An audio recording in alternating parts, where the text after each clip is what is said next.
Hello and welcome back to the course on blockchain. Today we've got an exciting tutorial. We're going to be talking about the immutable ledger property of blockchains. Alright, so here's our map, and previously we spoke about hash cryptography, and so we can check that off. And today moving on to the immutable ledger. So what is the immutable ledger? Well, to start off, let's have a look at where we left off last time. This is where we left off. We discussed that in a blockchain, blocks are cryptographically linked together, and that's where the chain is actually formed, and we discussed how that works. So today let's look at an example.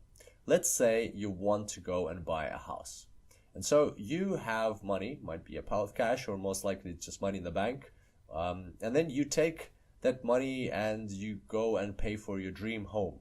So what do you get in exchange? In exchange, you actually get the home, but how do you know that you have the home? How can you prove to someone else that that's your home?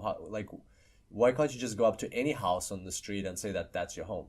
Well, because in exchange for that money, what you get is a deed, a title deed to the house, and whoever has the deed is the owner of the home. So what you need to do with that deed is you need to take it to a government authority, such as a local council or the city council or some other authority. The name might differ.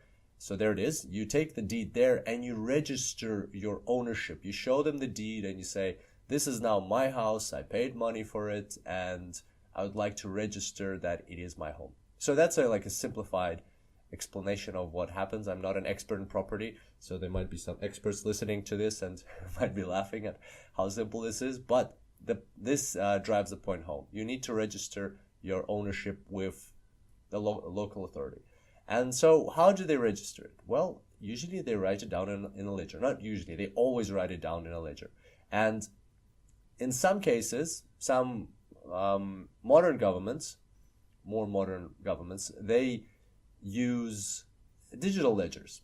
But the interesting thing is, and I was very surprised to learn this myself, that still a huge percentage of governments, especially in not in the first world countries, in third world countries, they still use written ledgers, so actual physical books. And in fact, not just in third world countries, even in first world countries, in many cases, it's still a physical book, like a notepad with numerated pages, where people just write down who owns what, and then once it runs out, they put it into the archives, they get a new one, and then they start a new page, and so on.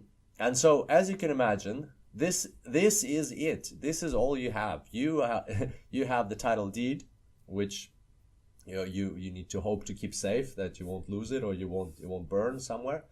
And you have this little tiny entry in a book somewhere in a building that belongs to the government, where it says you own the house. What if that building burns down? Or what if somebody steals that book? Or what if somebody wants to come along and hack that book? And we don't even have to use the word hack because it's a book.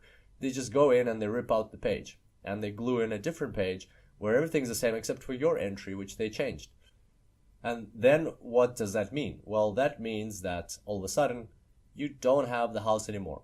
Like physically, you might still be living in the house, and you might think it's yours, but in reality, just because that one line of information has been erased from a book somewhere in the government authority, all of a sudden you don't actually have the house. And even if it's not a book, even if it's an electronic document like an Excel spreadsheet, how difficult is it for somebody to go into an Excel spreadsheet and just change one line? So it's very easy still, right? So, and in fact, a lot of people actually live like that.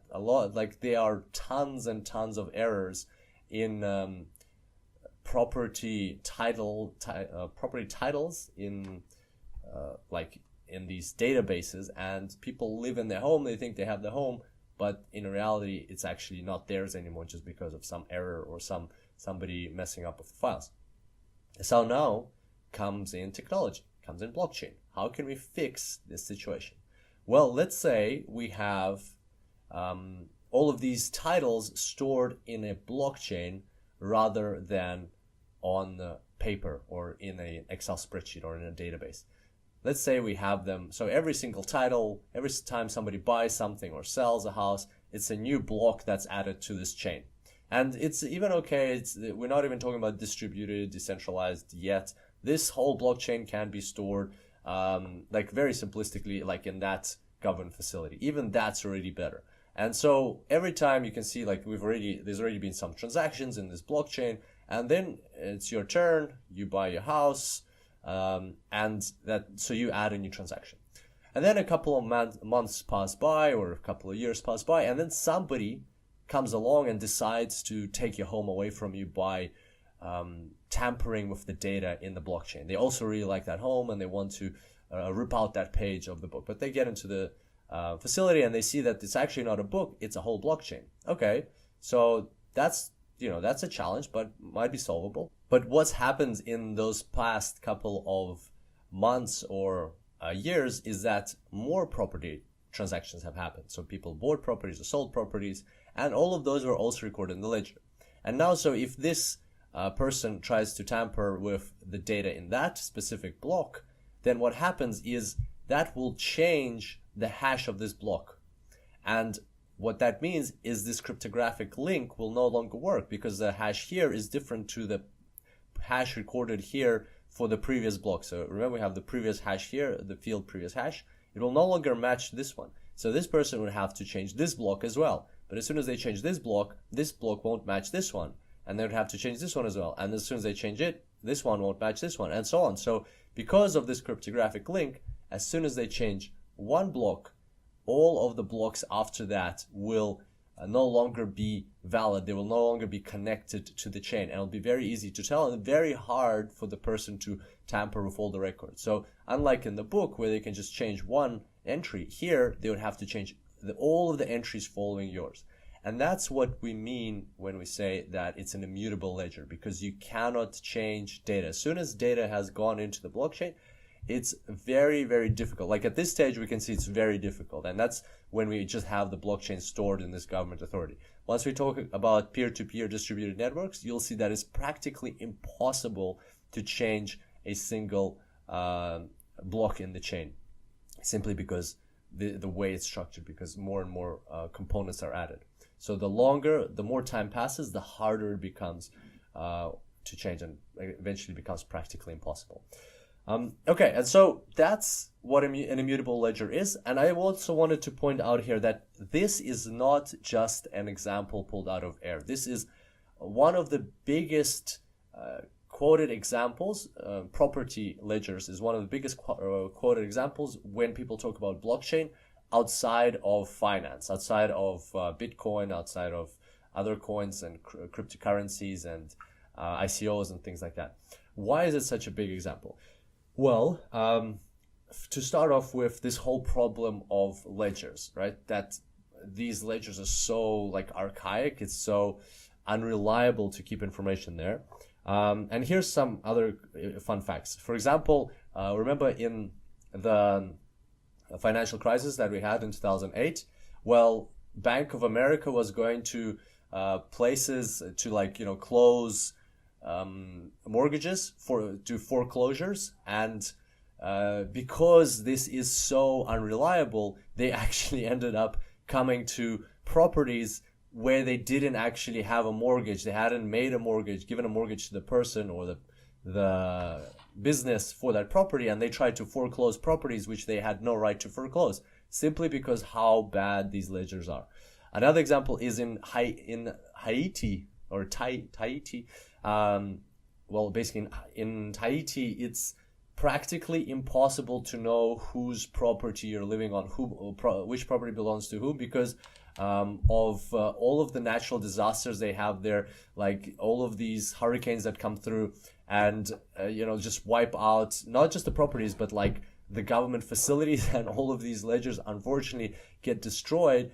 And so it's really impossible to tell for many properties who it actually belongs to, what the historical transactions were of that. And plus, on top of that, with any government, there can be corruption, there can be other factors that influence that. And so it's become a huge problem there.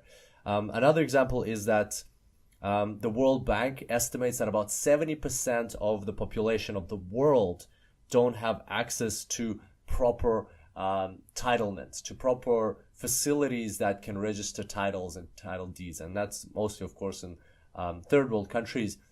But still, that's a huge problem. That's a problem that blockchain can solve, that this new technology can solve.